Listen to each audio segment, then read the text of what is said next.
Okay, we are on the record in case D407819. I take it this is the plaintiff on the left. Yes, ma'am. You are Christina? Yes, ma'am. Okay. And counsel? Good morning, Your Honor. Attorney Pete Allen, bond number 453, present with the defendant in this matter, Michael Fleming. Okay, so this is the time set for the motion filed by mom to modify custody, visitation, dad's opposition and counter motion, mom's reply. We have a, 14-year-old at this point, That's right? correct, Your Honor. Mom claiming she doesn't want to see dad anymore. Dad's asking for the court to deny mom's motion that they participate in counseling, establish a visitation schedule, and then mom says, well, dad only allowed her, obviously she made some more argument about what has happened in the past. Perform some random drug testing on your child, which is some scary stuff there. Okay, so let's hear from you, Mr. Bellin, on your thoughts, and then I'll hear from mom. Actually, you know what, before you do that, though, let me swear both parties in, just in case I have to ask any questions, and mom's Face the clerk. self-represented. You and each of you do solemnly swear the testimony about to in this action shall be the truth, the whole truth, and nothing but the truth, so help you God. Yes? Yes. Okay. Did you hear mom? Yes. Okay. Very good. Mr. Bellin. May I? Thank you, Your Honor. Ironically, this is a situation where I would normally come in front of the court and I would say, I think we have a pretty clear-cut situation here, but for the rift between dad and the 14-year-old boy, and we'll get to the reasons for that in a minute. I was more alarmed when I read the reply than I was when I first just responded to the motion. Going through the reply, the plaintiff, and I made notes of this last night, she admits that she used poor judgment. That's what she called it. It was just poor judgment on my part to let a 14-year-old boy take an automatic weapon and pose for pictures and then post them on Facebook, which she said she didn't know he did, which shows she has little control. In this day and age, it's not poor judgment to let your 14-year-old boy post with an automatic weapon saying, "Don't F with me." I mean, they're already arresting people as of yesterday for similar type posts and threats. So that's the first thing I have a concern about what goes on in her house. She admitted on page 3 of her reply, and I apologize, I added page numbers, it could be 4 if you count the cover page, that his grades are poor. She admits that he got into her narcotic pain medication, and I quote, she admits that he has fits of rage unseen before. She found more drugs in his room in a bottle. He overdosed at one time, taking 60 tablets during a 1-week period. She then admits, as we pointed out in February of 2019, there was a battery domestic violence incident. She described it even more violent than my client described it to me. Her exact words was it was a violent attack. There was biting, choking, and punching when she was forced to call the police. It's only as a result of that that the child wound up in juvie court and had to go to the Harbor House, get some counseling by his mother's. She then admitted on page 5 or 6, depending on your counting, that Anthony is severely depressed, he has no friends, and yet she changed his school. She admits he cries every morning and every night, and she, in a way to combat that, she reinstated his phone to make him happy, after my client basically took his phone away in more of a tough love approach. And that's what this comes down to. My client's response to this type of behavior was, I'm taking your phone away and we randomly drug tested you. Mom didn't even know that he tested positive after the February. She just thought, oh, he got into my drugs before, and now I'll take care of it, don't worry about it. Mm-hmm. Mom's response is, I'll be your best friend and I'll do whatever I can to make you happy. You have no rules in my house, you don't have to go see your father. It's not because there's a problem between dad and son extrinsically, it's because at dad's house, this is the complete opposite of the statute that says, when a child's of sufficient age and maturity to formulate an intellectual preference with regards to custody, it's one factor the court would look at. This is a situation when the 14-year-old boy doesn't want to live with dad because he's going to be drug tested, he's going to have rules and no phone. But at mom's house, he's got an automatic weapon, he's got access to her drugs, and he does whatever he wants. So normally I'd be sitting here saying, Your Honor, we need to change custody to my client. But we can't do that because we're realistic and we're practical. A 14-year-old boy who doesn't want to live with his father is not going to stay there. He's going to run away, there's going to be conflicts, there's going to be domestic violence because he already has these problems. So what do we do? Well, luckily that's your decision and not mine. But at this point, Your Honor, all we've asked for, we didn't file a motion, even though my client has had de facto primary physical custody for the better part of the last 2 years. I think the court's aware of all the moving and mom's injuries, and she moved away and dad moved back. They both moved back. She admitted in her reply that she only saw the child a couple days a week, a couple hours a week, because that's all my client allowed, which was a little bit disingenuous considering she had a court order for primary physical custody and could have taken the child at any time. But then she started seeing the child. They both moved back in July of 2018. She started seeing the child more and more, as she said, and by the end of 2018, beginning of 19, that's when all these problems happened. The Facebook post with the gun was January of 19. The domestic violence was February of 19. I think the drugs were just before that, and he discovered them in mom's closet or drawer, as she said. So what do we do now? We didn't come in and ask for custody. It's not a financial thing where he said, I don't want to have to pay child support anymore, so I'll go after custody, even though that may be what's in the child's best interest. What we need to do is get this child in counseling. I saw in mom's reply that they've done some counseling between him and her for the domestic violence through Harbor House, but my client has insurance on the child. I believe mom may have Medicaid. We could find a counselor. We're even willing to sit back and let the counselor decide how dad reinitiates himself into the child's life. So why are we here, and why has my client spent thousands of dollars to retain me? Not to come, we didn't file a motion, not to come here and take custody away from mom, but to really do what's best for the child and not put him in a situation where he has access to guns, access to drugs, access or reasons for violence, where he's severely depressed, things of this nature. My hands are tied because I don't know what we can do from our end without court help, but I think it needs to be addressed. And we don't think that the child staying in mom's house is the best thing right now, but it's better than the alternative because we know he can't live with dad. So we will just defer to the court with whatever intervention the court thinks is necessary to get this child into counseling. I think it would be healthy for him to have some kind of contact with his dad. I read mom's reply where she says that he gets confused or he gets upset, but he's a 14-year-old boy. I think he's going to be confused and upset and annoyed regardless, but he needs that guidance that I think only his father can give him now.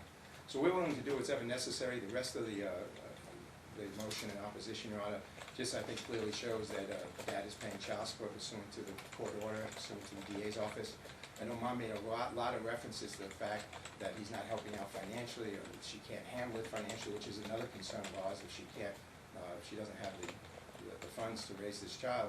But he's paying his court-ordered child support. The DA shows no arrears, to my knowledge, so I don't know what she's talking about.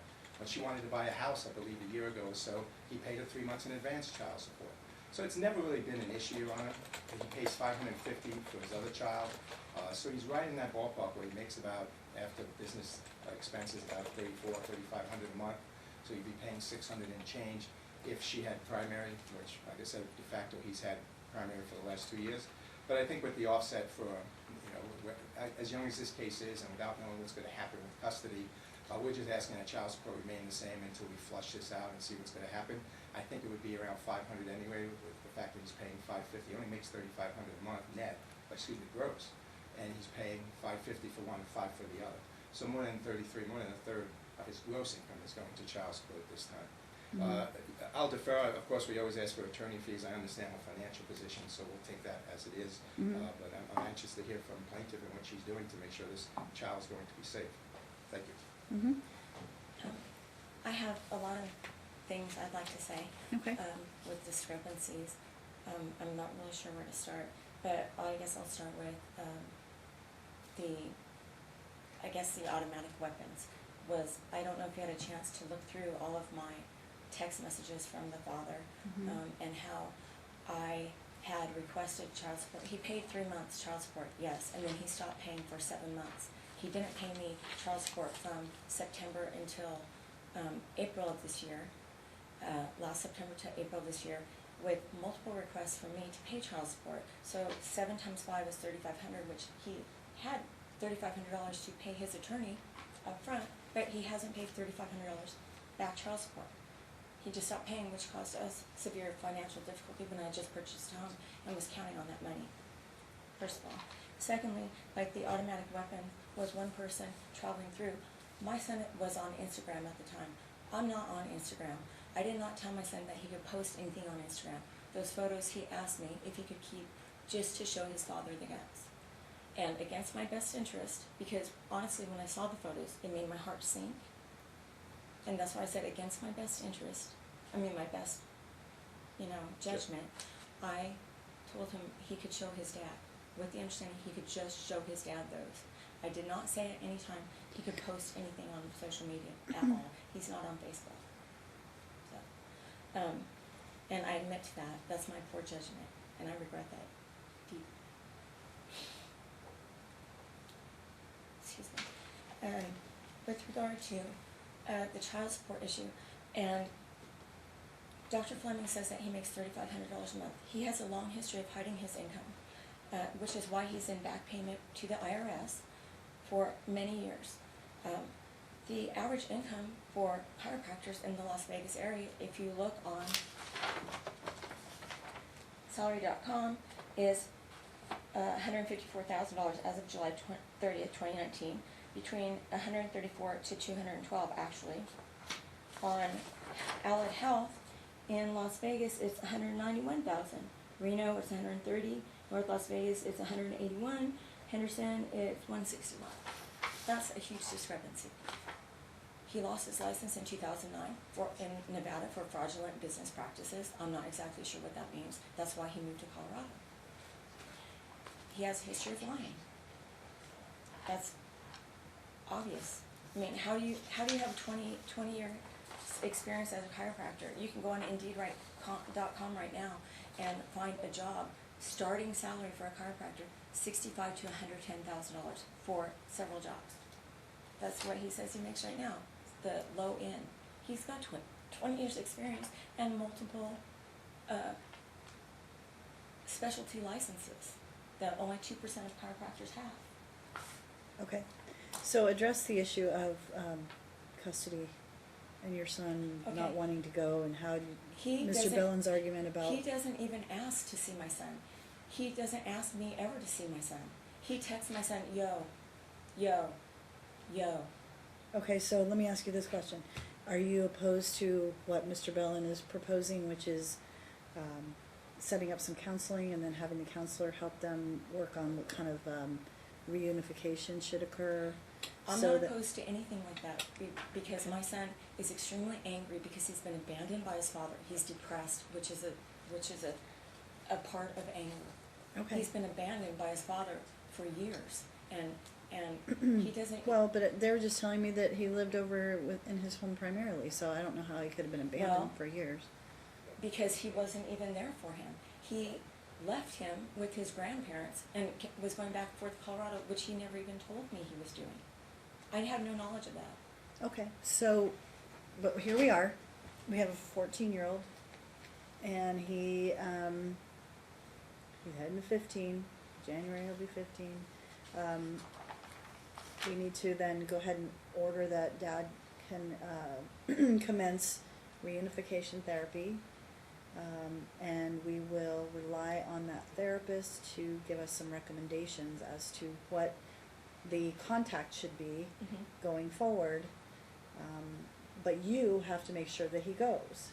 And that is, if you look at, I've been the one to instigate. But you're going to make sure that he goes. Absolutely. Okay. I always So have. how they can use, they can communicate in writing to relay that information as to But who can the I- therapist is and what. Can I request that he not contact my son and ask him to Oh, make the it's our plans? son. He's She not means going to. our son. right? Yes, our son. Yeah. Yes, that's what I mean. Okay, so That's- here's the deal. I just was getting ready to say, Dad's gonna make the plan, and he's gonna communicate with you Thank as you. to when and really you should work out, like, hey, look, the therapist's available these days, and you're gonna have to make sure that on one of those days your son is available. I mean, I assume you're gonna make the plan for after school or whenever you can to ensure that you don't have, he doesn't miss school if possible. Because that needs to commence immediately. Mhm.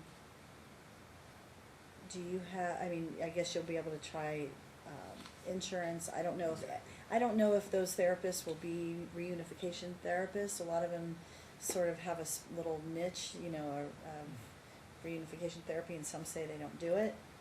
We're even willing, I think the reunification, which is word I don't like to use, maybe reconnection. Yeah. He's only not seen his son for a few months. And Yeah. before that, as we Look, said. and it might just be therapy, it just should Right. be therapy, I think right, the child family needs therapy. some type of family therapy for Yeah. himself first, and then we'll integrate Mr. Fleming into that. That's more important. Okay, He's so going do you to think sit it, so is it really, so it's therapy for the child, or is it therapy for the two of them? Cause I Well- mean, I think maybe needs to be both, but if you have both, that person is likely not going to do it for both of them. Does that make sense? I understand what you're saying. A family therapist for the family may not be an individual. For the child, there's different commitments. So, Correct. So we'll see who's on his insurance. I want to look at some names. Obviously, keep the cost down for the parties as much as possible.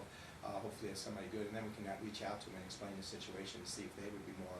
We're willing to defer to the professional in this matter. As to what needs to be done. Exactly. If they think it's, let's talk to the child. If he's that depressed, if he's crying, if he doesn't have any friends, let's get the child and make sure He he's safe. needs therapy for sure, right, Correct. right. And so we'll get that started, and then if that same counselor feels comfortable bringing mom and dad in and integrating them into the therapy, great. If they don't, then we'll find a second therapist for a reunification or reconnection. Yeah. I mean, and it could just be, again, their relationship, right? Working on their Correct. relationship and making sure that it doesn't have to be, I mean, obviously, he knows his son. And when we say reunify, a lot of times people just haven't spent time with them in forever and they're reunifying, or there was some incident that occurred that caused them to stop spending time together and they need to like kind of break the ice and get back together again, and then that therapist will, and it's not long term, it's just, you know, what do we need to do to get you back on track? What do we need to talk about here to get you focused on fixing this? And then at that point, typically, you know, we just create a plan, a schedule of some sort. But you may need long-term just hanging with him in therapy and doing, you know, working with him on many levels, even after you've, quote, reunified, right? So, I agree with you, Mr. Bell, and you're just gonna have to kind of work through that as to what his therapist recommends for him and dad, and maybe him and mom too, or maybe they need to do a sort of a dyadic, the whole family is involved scenario as well. So, with that, do you have a return hearing? I would ask for a 60-day status check, Your Honor, Yeah. just to make sure it got started, if there's any problems with the insurance or payments, or if the child's not going, things of Yeah, that nature. Mom, you need to make sure he goes. Whatever so my order will be that the therapy is permitted. You're gonna find a therapist for your son on the plan if you can help it. Someone that will address his issues and then potentially do some family therapy. I don't know that they'll do that. They may, you know, dish you to someone else to do the family scenario, bring dad back in and getting him involved, and then what kind of recommendations would they make in terms of contact, so that you can get back in the swing of things on a regular basis, and then we can come back here and talk about it, and if I need to make any kind of, you know, orders at that point, I will, based upon whatever's represented to me at the time. 60-day return is not a problem, so we can do that. October 22nd at 11 a.m. I have a question. Yes, ma'am. And at So- that time, I'll deal with the financial, I'll leave everything as is right now without, and just for now. And then it's all modifiable back to the date of the filing of the motion.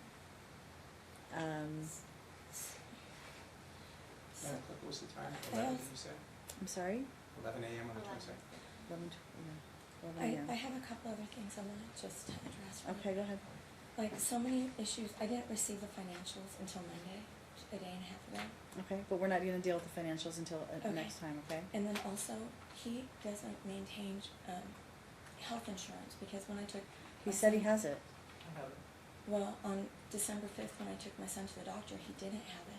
Okay, I don't know about that, but, Well, I have text sometimes people messages say where- they do and they don't, and they do.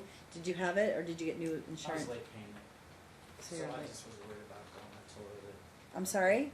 I was Okay. late paying it, so I didn't know if the insurance would cover at that point, so I said I'd just pay the bill to go see the doctor, cause that's all I could do at that point. Okay, He wasn't covered, he had to pay cash. I can't hear you. He wasn't covered, he had to pay cash. Yeah, what- He had no insurance. at Okay, that well, he point. has it now, so, you know, I This is can't just- look, I can't do anything about what happened. And He it was says he all- has it now. Right, and it was all taken care of. This is just another attack. I hope the court can see that. You asked her to talk about the child, she said, let me talk about the gun, and she went right into the financial. I know, I why heard he's it. not paying. I heard And now it. all she's doing is attacking his character. Yes, he's not making that kind of money. He's moved 2 or 3 times. He's starting a new practice. He's only been back in town for about a year. He's working for another chiropractor, paying rent to him through patients, taking patients. But the reality of the situation is he's doing everything he can for this child, and all she does, I'm concerned about what she's saying to the boy, that the boy doesn't want to see his father if she's talking about things like he's abandoned the child. The court hit the nail on the head. How do you abandon your child if basically you take custody of him when, you know, mom is in Utah somewhere, not even seeing the child, but a couple of times when dad brings him up? I think we have a bigger problem here, but let's wait till we get into therapy and see if maybe Never the been in therapist can Utah. address that. You mean Colorado, you mean Colorado? No, Wait. I was, no. Lake Tahoe, I apologize. Oh, I'm sorry, Tahoe, Yes, yeah, he was in I don't know Colorado, why I always yeah, think that's Utah. yeah. But anyway, look, we don't wanna go there, Your Honor. There's plenty of mud to throw around here. This is a no-fault jurisdiction. All that matters is that Anthony gets the help that he needs. My client's sitting back, willing to take a back seat. He's sitting here saying, I'm not gonna push my contact, and then we get accusation that he's a crappy father because he's abandoned his son. Okay, Your Honor, if you just wanna order that, we'll do week on, week off. He'll be happy to take him, and all we're gonna do is have a bigger problem, and we're gonna have a headline in the newspaper. Right, I'm so I sorry. totally understand that, Can I just, but, I am not saying he's a crappy father, nor have I ever. In my motion, I said, I do not think he's a bad dad. That's what I said in my motion. I've never said he's a crappy father, okay. ever. And And you not- say you don't understand what's happening between them, I don't either, we're gonna I get to the bottom don't. of it, I that's why don't, we're and- going to And the therapy. reason I'm here is because the district attorney's office told me that I should have his child support reevaluated because I have that right every 3 years. We're going to, And we're that's, going to, and but that's I'm why not gonna I'm do it here. right I'm now not because I here don't know what to the, swing anything. I don't have the money for an attorney, so I don't know how to do this. okay, well, we're gonna evaluate it, when we come back, and I can always look back to the date of the filing of the motion. So, but you were talking about offsets, right? Mr. Ballin, you were saying? Correct, he has another child that pays $550 a month for, Right. so we're right in that ballpark where it should be anyway. Well, I need to do the, I need to do a calculation that deals with that, so, okay, I will take everything into account. When we come back, and we'll crunch the numbers and go from there.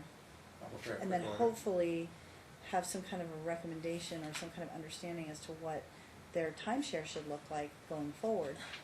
Yeah, I also want to say that I've tried everything to work this out with Michael out of court. okay, And but you're here now, so it's, I requested mediation through the DA's office, which he ignored, and they okay, closed the case. but we're here now, so we're doing this, which is, we're sending them to therapy. You're clearly acknowledging there are problems, right? So they need to be addressed. And whether you tried before, whether he ignored you before, whether, I mean, there are problems between dad and son. Son has his own problems, whether they're related to his relationship with dad, whether they're related to his relationship with you. I don't know that yet, but we're gonna find that out because the therapist is gonna work with everybody to try and help you fix it.